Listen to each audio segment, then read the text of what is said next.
কে কী ভাবলো, কে কী করলো, এই সব ভেবে না জীবনে কোনো কিছুই করা যায় না।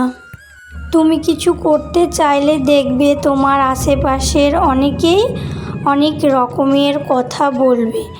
সেই কথাগুলো যদি তুমি গায়ে মাখো, তারপরে মনে করো যে হলো কি আমাকে এরকম বলছে, আমি এগুলো আর করব না, তাহলে আর জীবনে কিছু করা সম্ভব নয়।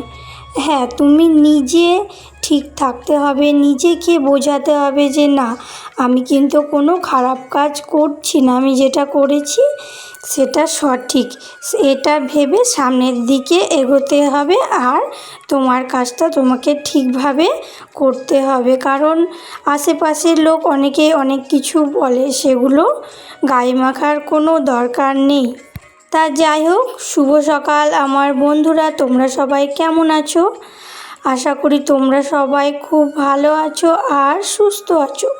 তোমাদের ভালোবাসায় আমরাও কিন্তু বেশ ভালোই আছি। আমার একটা নতুন ব্লগে তোমাদের সবাইকে অনেক অনেক স্বাগত আর ভালোবাসা জানিয়ে আজকের ব্লগটা শুরু করলাম। সকাল সকাল উঠে দেখতে পাচ্ছ সংসারের যাবতীয় কাজগুলো শুরু করে দিয়েছি।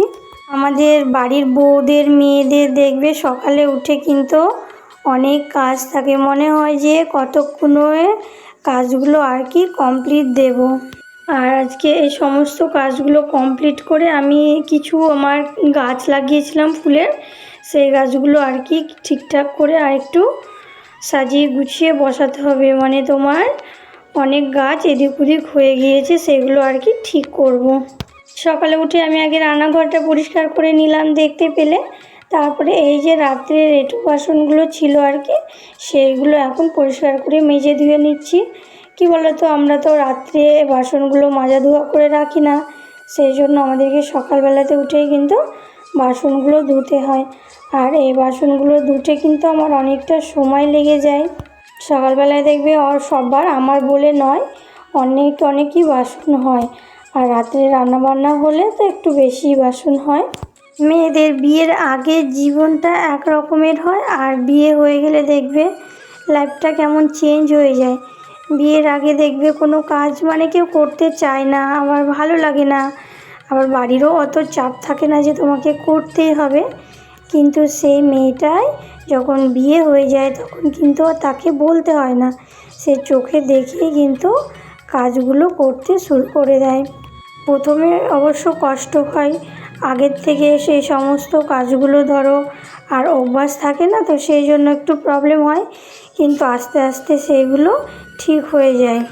আর আজকে সকালের ওয়েদারটা বেশ মনে হচ্ছে ভালো, রোদ্দুর দেবে, তো দেখা যাক। এখনকার মানে মেঘ যে এইভাবে লেগেছে বলা তো যাচ্ছে না, কখন আবার বৃষ্টি নেমে যায়। আর এই যে চা বানিয়ে নিয়েছি, সবাইকে দিয়েছি, তারপরে আমি 1 কাপ চা নিয়ে নিয়েছি। চাটা চলো খেয়ে নিই, তারপরে বাকি কাজগুলো আবার শুরু করতে হবে তো। আর এই যে বলতে বলতে চাটা খাওয়া দাওয়া কমপ্লিট করে এই যে ঘরগুলো এবার ঝাড় আমি আগে দিয়ে নিয়েছিলাম, সেটা আর কি তোমাদের সঙ্গে শেয়ার করা হয়নি, তো এবার ঘরগুলো আর কি মুছে নিচ্ছি। আর জানো তো খুব আজকে গরম, মানে প্রচণ্ড গরম লাগছে। বৃষ্টি তো হবেই মনে হচ্ছে, কিছুক্ষণ পরে হয়তো বৃষ্টি হবে, এত গরম কি আর বলবো। আর গরমে দেখবে কাজ করতে খুব অসুবিধা হয়ে যায়, খুবই অসুবিধা হয় গরমের সময় কাজ করতে। ঠান্ডার দিনে দেখবে কাজ করতে বেশ ভালো লাগে, মানে অতটা কষ্ট হয় না, ঝটপট কাজগুলো করে নিলে অত অসুবিধা হয় না। আর গরমের দিনে তাড়াহুড়ো করে কাজ করতে গেলে মেয়ে মানে গরমে মাথা খারাপ হয়ে যায়। আর ঠান্ডার দিনে দেখবে রান্নাবান্না করতেও বেশ ভালো লাগে, মানে সব দিক দিয়ে আর কি সুবিধা।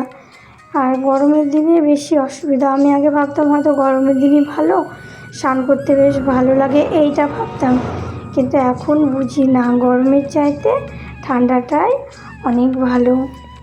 আগে ধর এত কাজ করতে হতো না, সেই জন্য অত বুঝতাম না, কিন্তু এখন তো কাজগুলো করতে হয়, সেই জন্য ভাবি যে ঠান্ডাটাই ভালো।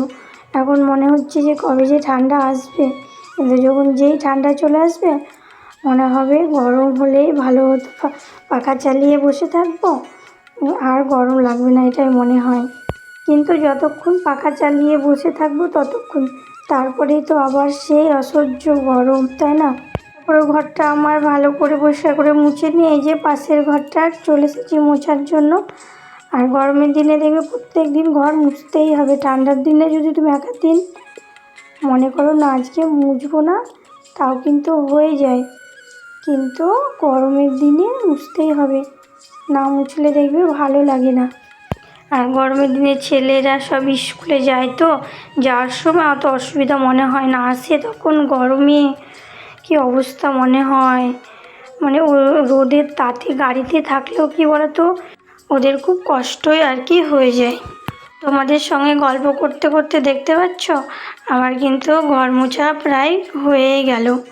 আর আমার ঘর মোছা প্রায় কমপ্লিট। এবার আমি সে ফুল গাছগুলো বললাম না কয়েকটা গাছ ঠিকঠাক করতে আছে, এই যে সেইগুলো আর কি ঠিক করার জন্য চলে এসেছি। আর এখন বেশ রোদ দিয়েছে।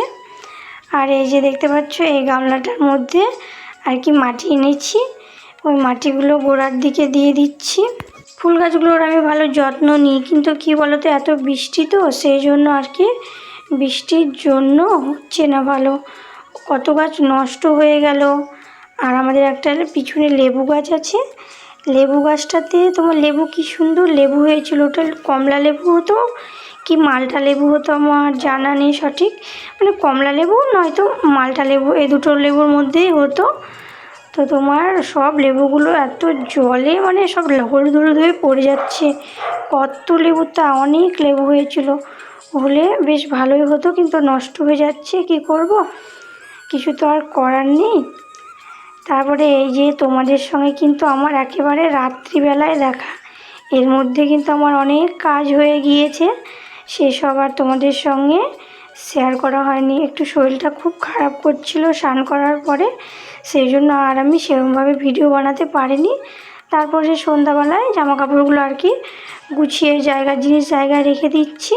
তো আজকের ব্লগটা এখানেই শেষ করলাম, দেখা হচ্ছে একটা নেক্সট ব্লগে। তোমরা সবাই ভালো থেকো, সুস্থ থেকো, আর চ্যানেলটা অবশ্যই সাবস্ক্রাইব করে দেবো। টাটা।